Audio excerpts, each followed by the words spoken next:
नमस्कार।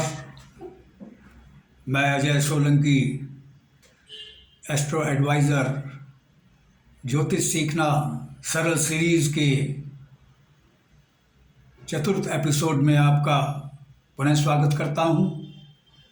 इससे पूर्व के एपिसोड में मैंने आपको जानकारी दी थी कि ग्रह किन राशियों और दिशाओं के स्वामी होते हैं, ग्रह और राशियों का रंग क्या होता है, किन रंगों का वह प्रतिनिधित्व करते हैं। आज मैं आपको जानकारी देने जा रहा हूं इस चतुर्थ एपिसोड में ग्रहों की प्रकृति के विषय में और वे किन बातों का उन ग्रहों का प्रभाव पड़ता है। सूर्य और मंगल पित्त प्रकृति के होते हैं, चंद्रमा और शुक्र वात और कफ प्रकृति के होते हैं, बृहस्पति देव भी कफ प्रकृति के, शनि देव वात प्रकृति के, राहु शनि के समान और केतु मंगल के समान प्रकृति के होते हैं। रवि का यानी सूर्य देव का पित्त हृदय, मस्तिष्क, सिर और हड्डी पर अधिक प्रभाव होता है। यदि किसी जातक जातिका की लग्न कुंडली में सूर्य देव कमज़ोर हैं, वीक हैं, दूषित हैं,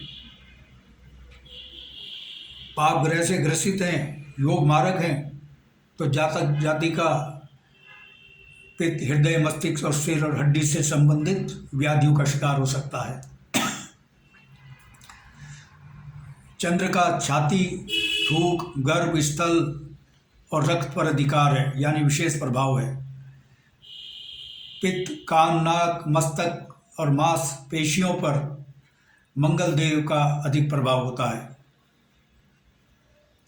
पेट, जीभ, फेफड़ों, स्नायु केंद्रों, पित्त और मांसपेशियों पर बुध देव का अधिक प्रभाव होता है यानी इन पर अधिकार है। कफ, रक्त, जांघें, गुर्दे, मांस, चर्बी, रक्तवाहिनी, नसों पर बृहस्पति देव का अधिकार होता है। जनेंद्रिय, नेत्र, जल, वीर्य और कफ पर शुक्र देव का अधिक प्रभाव होता है। चरणों, वायु, घुटनों और मज्जा पर शनि देव का अधिक प्रभाव होता है। यह जानकारी मैंने आपको इसलिए दी है, जैसे कि अभी बताया मैंने, जिससे आप जातक जातिका की जन्म कुंडली लग्न कुंडली देखकर आप जान सकें कि किस ग्रह के दूषित होने से जातक किस रोग का शिकार हो सकता है। मैंने पूरा विवरण इस चार्ट में देने की कोशिश की है, प्रयास किया है। कृपया इस चार्ट का आप स्क्रीनशॉट ले लीजिए। ये जानकारी कुंडली के विश्लेषण में काम आएगी। आपने स्क्रीनशॉट ले लिया होगा। और यदि आपने अभी तक मेरे चैनल को सब्सक्राइब नहीं किया है तो कृपया सब्सक्राइब करें, बेल आइकन दबाकर सब्सक्राइब करें। और यदि मेरा वीडियो आपको पसंद आ रहा है तो आप इसको शेयर, लाइक करें। और यदि आपकी कोई क्वेरी है या प्रश्न है या शंका है तो समाधान के लिए आप कमेंट बॉक्स में जाकर कमेंट बॉक्स के माध्यम से सवाल कर सकते हैं। मैं तुरंत आपको जवाब दूंगा। और यदि आपको अपनी लग्न कुंडली के विषय में जानना है, कोई लग्न कुंडली से संबंधित आपके कोई प्रश्न हैं या उसकी एनालिसिस आप कराना चाहते हैं, तो आप मेरे व्हाट्सएप नंबर पर, मोबाइल नंबर पर संपर्क कर सकते हैं। और आप व्हाट्सएप पर जन्म स्थान, जन्म तिथि और जन्म समय अपने सवालों के साथ भेजें। मैं तुरंत आपके सवालों का जवाब दूंगा। तो आइए आगे बढ़ते हैं। ग्रह ऋतुओं का भी प्रतिनिधित्व करते हैं। ग्रहों का प्रभाव ऋतुओं पर भी पड़ता है। शुक्र देव का बसंत पर अधिक प्रभाव है, बसंत ऋतु पर, और बसंत ऋतु के स्वामी होते हैं। रवि मंगल का ग्रीष्म ऋतु पर प्रभाव पड़ता है, ग्रीष्म ऋतु के स्वामी होते हैं। चंद्रदेव वर्षा ऋतु के स्वामी होते हैं। बुध देव शरद ऋतु के स्वामी होते हैं और बृहस्पति देव हेमंत के और शनि देव शिशिर ऋतु के स्वामी होते हैं। मैंने ये जानकारी आपको इसलिए दी है जिससे कि आप एडवांस स्टेज में पहुंच करके मौसम विज्ञान की भी भविष्यवाणी कर सकते हैं। और ज्योतिष विज्ञान से जो मौसम की भविष्यवाणी होती है बड़ी सटीक है, इसका मुझे अपना व्यक्तिगत अनुभव है। कभी कभी मौसम विज्ञान का जो विभाग है वो फ्लॉप हो जाता है, बारिश की भविष्यवाणी करता निकलती है धूप, लेकिन ज्योतिष विज्ञान कभी विफल नहीं हुआ। ये मेरा अपना अनुभव बताता है। एक बार मौसम विज्ञान ने बारिश की कोई भविष्यवाणी नहीं की थी, लेकिन मैंने जब देखा ग्रह नक्षत्रों की स्थिति तो लग रहा था कि एक हफ्ते बाद बारिश अवश्य आएगी। निर्धारित समय पर और निर्धारित दिन मैंने ग्रह नक्षत्रों के आधार पर भविष्यवाणी की बारिश की, और निर्धारित समय पर और निर्धारित दिन पर वर्षा हुई। ये ज्योतिष विज्ञान कोई हवाई नहीं है, ये हमारे प्राचीन ऋषि मुनि के रूप में वैज्ञानिक शोधकर्ताओं के अनुसंधान और उनके अंतर्ज्ञान, उनके परिश्रम से ये हमको मिला है। They were not only saints but also scientists. They were scientists in the guise of saints. ऋषि मुनि के वेश में के रूप में एक वैज्ञानिक थे। आइए अब हम आगे बढ़ते हैं। ग्रह कौन से रत्नों से संबंधित रखते हैं और किन रत्नों का प्रभाव ग्रहों पर पड़ता है। सूर्य देव माणिक्य के स्वामी, चंद्रदेव स्वच्छ मोती, मंगल देव मूंगा, बुध का संबंध पन्ना से है, बृहस्पति देव का संबंध पुखराज से है, शुक्र देव का हीरे से है, शनि का नीलम से, राहु का देव का गोमेद मणि से और केतु का वैदूर्य रत्न यानी लहसुनिया से है।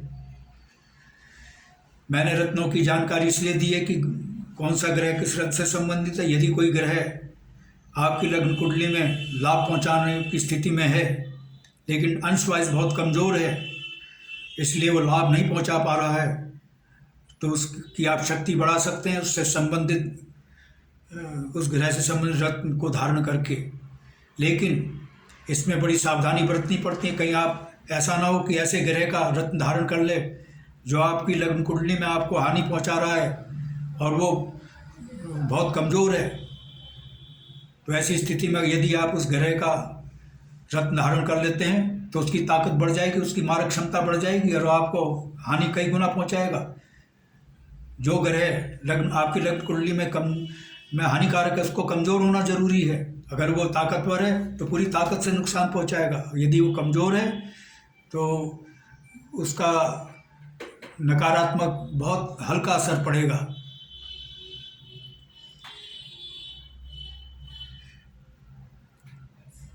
ग्रहों के अधिपति देवता की ओर आगे बढ़ते हैं। सूर्य के अधिपति देवता रुद्र या शिव हैं, चंद्र के देव के अधिपति देवता पार्वती जी हैं, मंगल के कार्तिकेय हैं और बुध के विष्णु जी अधिपति देवता हैं, बृहस्पति देव के ब्रह्मा जी और या शिव और शुक्र के अधिपति देवी लक्ष्मी है, शनि देव के यम या रुद्र अधिपति देवता हैं, राहु के दुर्गा देवी और केतु की ब्रह्मा जी अधिपति देवता हैं। यह जानकारी मैंने इसलिए दी है, यदि कुंडली में कोई ग्रह दूषित है और उसकी अंतर्दशा महादशा प्रत्यंतदशा में आपको नुकसान पहुंच रहा है, पीड़ा या कष्ट पहुंच रहा है, तो उससे उस ग्रह से संबंधित अधिपति देवता की आप आराधना कर, उसका ध्यान कर उस पीड़ा से मुक्ति पा सकते हैं।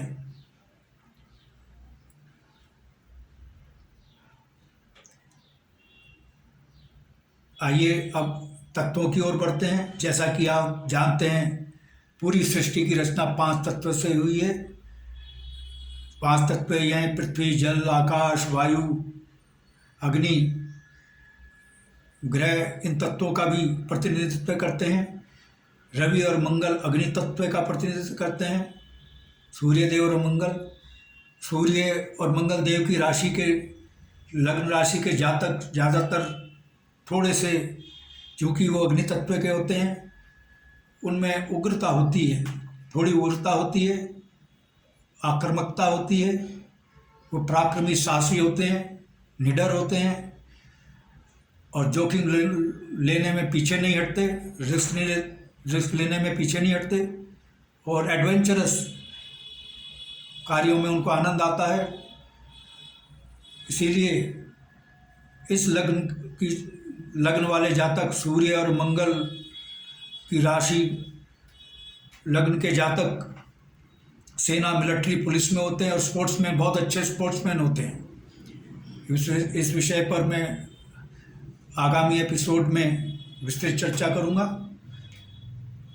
जैसे मैंने बताया, रवि और मंगल अग्नि तत्व के हैं, चंद्र और शुक्र जल तत्व के हैं, बुध पृथ्वी तत्व की, बुधदेव पृथ्वी तत्व का प्रतिनिधि करते हैं, बृहस्पति आकाश और शनि वायु तत्व से संबंधित हैं।